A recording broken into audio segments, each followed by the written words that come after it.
Olá, sejam muito bem-vindos, sejam muito bem-vindas. Está começando o seu primeiro podcast Instituição Aprendiz. Aqui nós falaremos de estratégias e dicas sobre o programa de aprendizagem. Eu sou o Diego Gazzoni. Eu sou Alexandre Fernandes. E o tema de hoje, Alexandre, muito melhor do que um tema, é uma pergunta bem pertinente. Como é o primeiro podcast, é interessante que você fale como é que surgiu essa ideia, né? Por que você criou o podcast Instituição Aprendiz?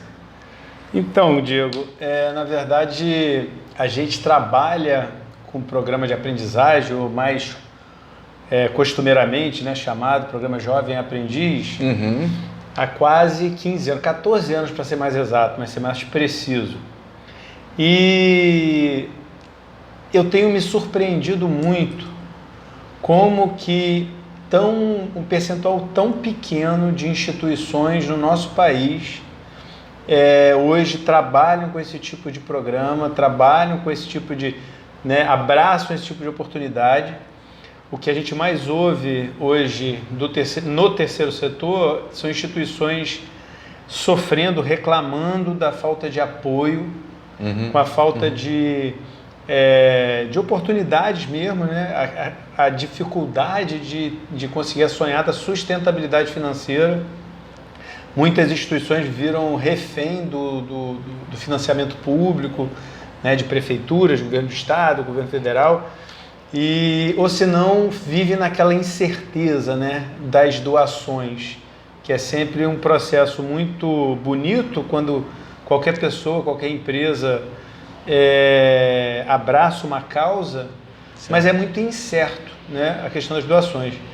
Então, a gente começou, né, a trabalhar com o Jovem Aprendiz, a fazer programas de aprendizagem em 2006. Sim. E lá, quando a lei mudou em dezembro de 2005, a gente começou logo em início de 2006. Eu costumo brincar dizendo que quando a gente começou era tudo mato, né? Então, o programa Jovem Aprendiz não era conhecido como é hoje, as empresas não sabiam, né, qual a responsabilidade dessa responsabilidade, dessa obrigação. E aí me surpreende, hoje dados que a gente tem estatístico mostra que menos de 1% das instituições hoje constituídas no nosso país tem um programa de aprendizagem. E por incrível que pareça, a maior parte das instituições não fazem programa de Jovem Aprendiz porque desconhecem essa oportunidade, não está presente para essa grande oportunidade que é o programa Jovem Aprendiz. É uma grande oportunidade que foi para você, né? Na época, você foi o pioneiro disso, junto da Viva Rio, né? Então, foi dentro do que a gente já conversou e dentro do histórico da instituição, a gente entende que foi uma grande sacada e hoje está a sua instituição funcionando de vento em popa com mais de 600, quase 600 aprendizes, né?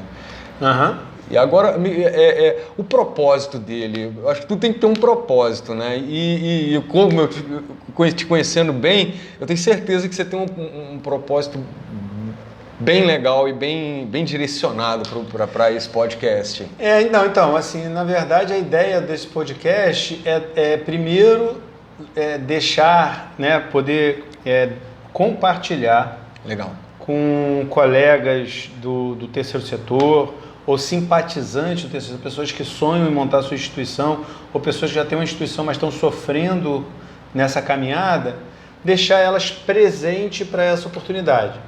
Tá? Eles estarem literalmente conscientes que existe essa oportunidade e que qualquer instituição pode estar atuando nessa área. E aí, só para a gente poder ir um pouco mais fundo nesse podcast, dando assim, uma visão geral desse programa e por que esse programa é tão especial, na minha opinião. Então, vamos lá. Primeiro ponto é o seguinte: qualquer instituição sem fins lucrativos, tá, que tenha o registro no Conselho Municipal da Criança e Adolescente da sua cidade, pode se habilitar para ter o seu programa Jovem Aprendiz. Então, peraí, qualquer instituição sem fins lucrativos. Sem fins lucrativos, mas tem que estar inscrita lá no município. No Conselho Municipal de Direitos da Criança e Adolescente do seu município. Pega essa aí. Então, qualquer instituição, beleza. A instituição foi lá, tem um registro, aí tem um processo para se habilitar junto ao antigo Ministério do Trabalho e Emprego, né? para você poder ganhar um título de entidade qualificadora de aprendizagem. Sim. Entendeu? Quem, vamos dizer assim, quem dá esse título é o Ministério do Trabalho e Emprego, que te dá essa autorização para você trabalhar com jovem aprendiz. Uhum. E por que seria interessante, qual seria a grande sacada para as instituições para trabalhar com o jovem aprendiz? Primeira grande sacada é o seguinte, esse é um programa que que criou lá atrás, né, uma obrigação legal para empresas de médio e grande, na verdade para todas as empresas a partir de 7 funcionários. Certo. Entendeu?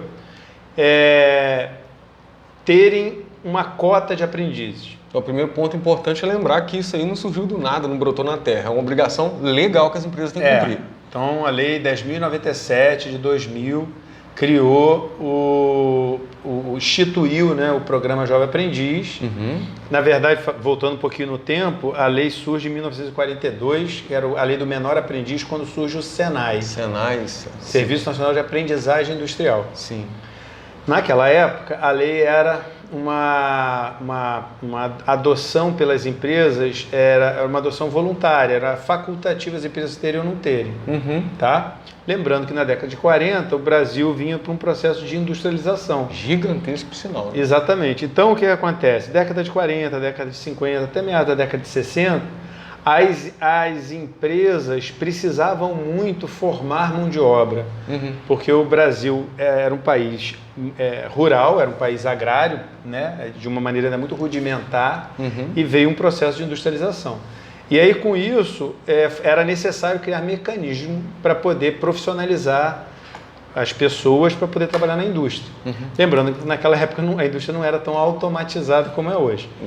Então, funcionou por um bom tempo. O programa cumpria a sua missão, entendeu? E aí, com isso, passando do tempo, ele foi perdendo esse impacto. Por quê? Porque as indústrias foram se mecanizando, foram se automatizando, e chegou a um ponto de que o programa essa legislação era uma mera abstração, a coisa não acontecia de fato, porque as empresas não eram obrigadas, então a coisa não acontecia. Sim. Entendeu? E o Senac, o Senat, o Sistema S, foram trabalhando em outras linhas, né? Curso técnico, cursos profissionalizantes, normalmente cursos pagos, né? E tudo bem. Quando chega em 2000, né, na época era o final do governo de Fernando Henrique Cardoso. O presidente, então, Fernando Henrique Cardoso, botou no Congresso, o Congresso aprovou uma mudança nessa legislação, transformando para jovem aprendiz. E aí, nessa mudança, teve 2 grandes mudanças que fizeram toda a diferença nesse programa. A primeira mudança foi a faixa etária. Saiu de um jovem de 14 a 18 anos, na verdade era 18 anos incompletos, para 14 a 24. Com isso ampliou bastante o público e a sua área de impacto. Por quê? Porque o menor de idade tinha uma série de tipos de atividade periculosas, insalubres, que o jovem não poderia participar, o adolescente. Já o maior de idade, a lei não proíbe. A outra grande mudança na lei foi criar a obrigação. E essa obrigação é que as empresas passavam a ter essa necessidade de cumprir uma cota de aprendizes, né, de 5% a 15% do seu efetivo, do seu quadro de funcionários. E aí, ao longo desses quase 15 anos de programa, a coisa ganhou uma escala. O programa ele veio amadurecendo, veio sendo aperfeiçoado, muitos decretos, portarias, instruções normativas. A legislação veio sendo aperfeiçoada nesse processo, algumas coisas para melhor, outras coisas, na minha opinião, para pior, mas o fato é que hoje, sem sombra de dúvida, é a principal porta de entrada para o jovem no nosso país, para o mercado de trabalho, entendeu? Ele hoje supera o impacto, por exemplo, para várias áreas de atuação do programa de estágio, que historicamente sempre foi uma grande porta de entrada para os jovens no mundo do trabalho. Então, assim, só para dar esse pano de fundo para a galera acompanhar a gente. Agora, imagina você, Diego, se você dirige uma instituição sem fins lucrativos E essa instituição, você tem a possibilidade de fazer parcerias com empresas privadas, mas não é uma parceria assim pontual, um patrocínio, um projeto com início, meio e fim. É uma parceria sem prazo para acabar. Sabe por quê? Porque quando a empresa tem que cumprir cota de jovens, ela tem que matricular o jovem no programa, e esse jovem vai passar em média perto de 18 meses no programa, perto de 1 ano e meio no programa, e depois desse período, ela tem que colocar outro jovem no lugar desse jovem que acabou o programa, porque ele tem que cumprir essa cota. A cota. Então, assim, a gente tem empresas parceiras há mais de 12 anos. Tem empresas que já estão fazendo 13 anos com a gente, entendeu? Os contratos nossos são com cláusulas automáticas de renovação, para não ter que toda hora ficar assinando, fazendo aditivo e tudo mais, porque a pedido da empresa. Sim. Imagina você poder estar recebendo recurso privado e não precisar ficar mais de pires na mão, dependendo da caridade das pessoas ou benevolência das empresas. E melhor você não ficar mais refém do financiamento público. Corta esse cordão umbilical. Entendeu? Ficar dependendo do prefeito, do governador, do vereador, do deputado da vez. Ou de toda a burocracia dos famosos editais, né?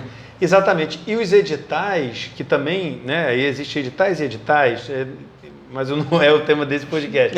Mas, enfim, tem editais muito interessantes, interessantíssimos, mas da mesma forma tem início, meio e fim. Uhum. Entendeu? Normalmente tem 1 ano, 2 anos, 6 meses, varia de caso a caso. O ponto aqui em questão é que quando você tem, por exemplo, hoje aqui, a gente atende hoje perto de 90 empresas, temos mais de 500 jovens, caminhando para 600 jovens, e a gente tem previsibilidade de receita. A gente já tem assim, não tem aquele desespero, como é que eu vou pagar? A gente vai pagar essa conta de luz, a conta d'água, ou a folha de pagamento, entendeu? A gente tem uma equipe remunerada dignamente, a gente consegue, vários anos já, pagar a primeira parcela do 13º da equipe em julho, em agosto, entendeu?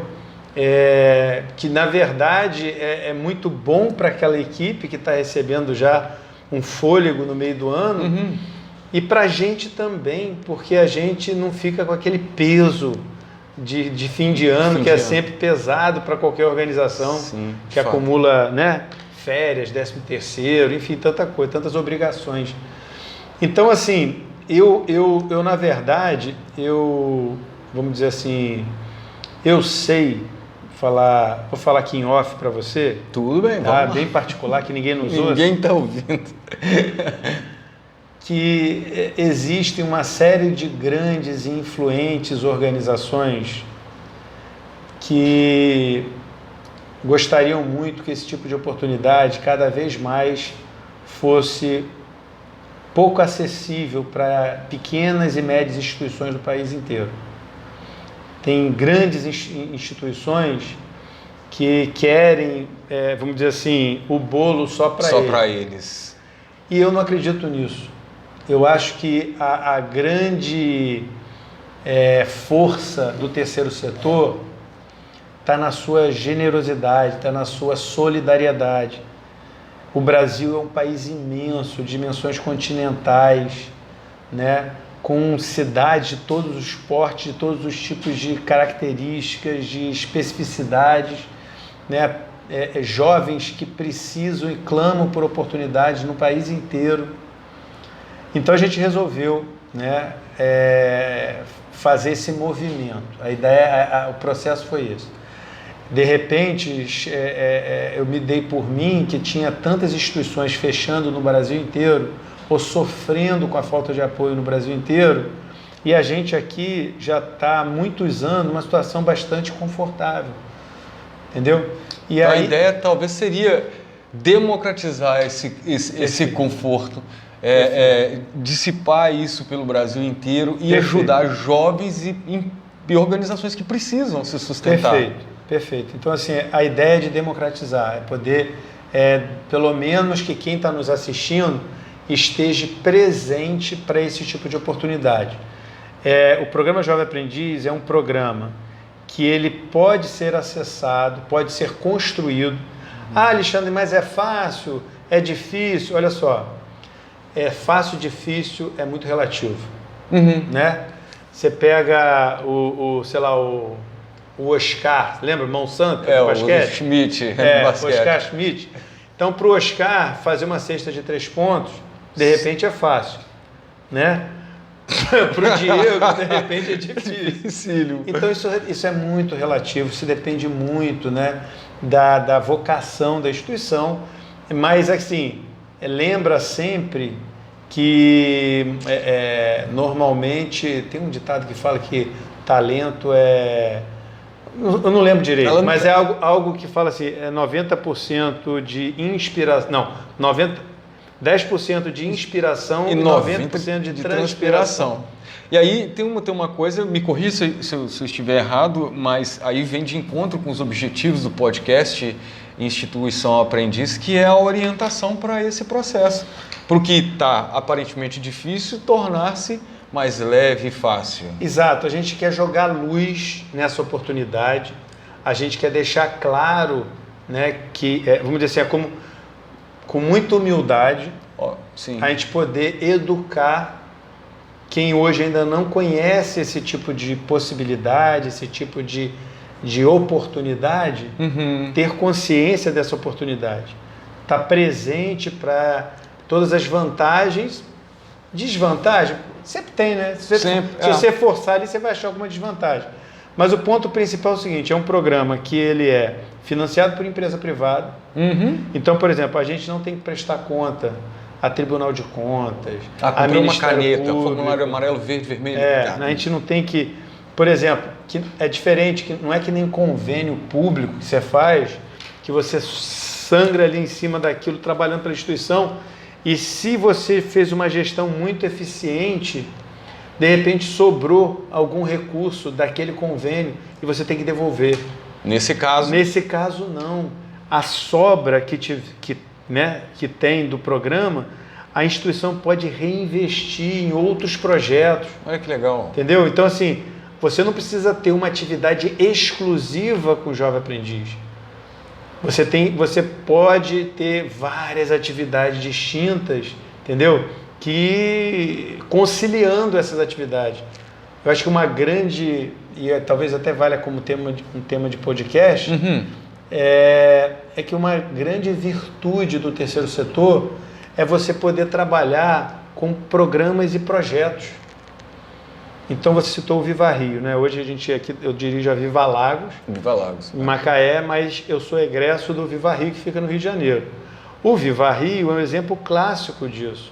O Viva Rio tem o Pérolas Negras, que é um time de futebol, teve o Viva Crédito, que é uma agência de microcrédito, programas na área de segurança, programas na área de desarmamento, programas na área de meio ambiente, saúde, entendeu? E se eu for puxar aqui, balcão de direitos, a quantidade de programas, braços, projetos, possibilidades.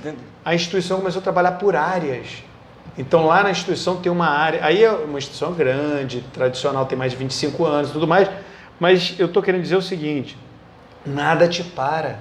Isso é legal, porque aí às vezes a pessoa que está pensando, poxa, mas a minha ONG é, sei lá, de cuidar de cachorro. Mas tudo bem, mas você pode abrir um outro braço, é uma outra possibilidade. Nada te para, nada te impede. E como é que faz? É só você fazer uma alteração no seu estatuto e incluir essa nova atividade. Tem aí detalhes aí, né, dicas que a gente vai dando ao longo dos outros episódios. Legal. Mas o ponto principal é o seguinte, você não, no terceiro setor, você não precisa ter a instituição não precisa ter uma dedicação exclusiva a uma atividade fim. Isso está muito mais ligado vamos dizer assim, a fagulha de origem da instituição. Quer dizer, normalmente, você citou o caso aí de animais abandonados, por exemplo, de cães, gatos e tudo mais. Instituições como esse exemplo que você está dando, normalmente surgem desse desejo, dessa fagulha, dessa vocação de um grupo de pessoas de fazer um trabalho... fazer alguma coisa para suprir uma lacuna social. Exatamente. Tem um drama ali, vamos tentar atender, ajudar esse drama. Legal. Agora, nada te para. E o mais interessante é isso, a gente vê cada vez mais instituições que fazem o programa Jovem Aprendiz, tem essa parceria com empresas na sua região, tem o seu programa, e a gente vai falar mais sobre o programa em si, né? Sobre a operação do programa. Legal. Mas com a sobra que esse programa deixa, como é recurso privado, ela pode investir na outra atividade, no outro projeto, entendeu? Ou investir no futuro da instituição, vou melhorar a estrutura física, construir uma sede própria, vou comprar equipamento, enfim. Aí o céu é o limite. Aí o céu é o limite. Nas palavras de Obama, yes, we can. Sim, nós podemos. Basta o sujeito querer, só basta a instituição querer. O Alexandre, sobre a instituição aprendiz, essa origem desse nome, por que você traz instituição aprendiz? O que te trouxe para esse nome? Na verdade, a ideia do programa Instituição, do podcast Instituição Aprendiz, ele surge desse conceito, acho que fundamental, de que todos nós devemos ser um eterno aprendiz, não tem aquela música? Sim, sim. Então, assim, e as instituições, eu acho que a gente precisa estar muito aberto para o novo, para poder estar conhecendo e se encantando com exemplos e novidades e visões diferentes daquela que a gente está acostumado a ver.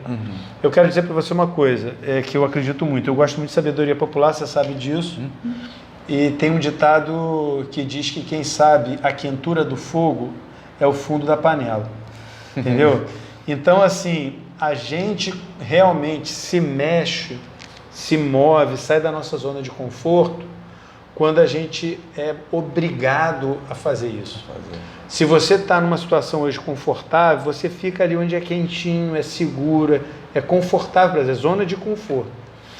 Mas se está desconfortável aquela situação que você está vivendo, se você agora está, vamos dizer assim, passando por uma situação, a sua instituição está passando por uma situação, né, desconfortável e às vezes desesperador, onde você está vendo as dívidas se acumularem, onde você não sabe mais como fazer para manter as portas abertas, né, esse desconforto te faz procurar algo novo. Então seria um momento de reinvenção da instituição? Eu acho que a gente está muito mais propício, a gente está muito mais aberto a ouvir quando a gente está passando por um momento desse. Essa encruzilhada, e agora, para onde que eu vou? O que que eu faço? Entendeu? E na verdade, o que eu percebo muito é o seguinte, não é uma questão de identificação com o trabalho social, não é uma questão da instituição perder o gosto, ou senão o problema foi resolvido. Agora não tem mais criança carente, agora não tem mais animal abandonado, seria muito bom se fosse verdade. Seria fantástico, utopia. Mas a gente só vê o problema do nosso país se agravando. O ponto fundamental e central aqui é o seguinte, hoje, cada vez mais, a gente está vendo um terceiro setor onde aquelas linhas de financiamento, aquelas formas que historicamente o terceiro setor veio sendo financiado, secar. E aí, nesse processo, muita instituição ficou tipo na sinuca de bico. E agora? Como é que eu saio dessa situação? Então, a gente aqui, com muita humildade, a gente está querendo ajudar, mostrando, né, tanto no podcast agora, Instituição Aprendiz, como no podcast Sustentabilidade no Terceiro Setor, mostrando caminhos, mostrando, entendeu?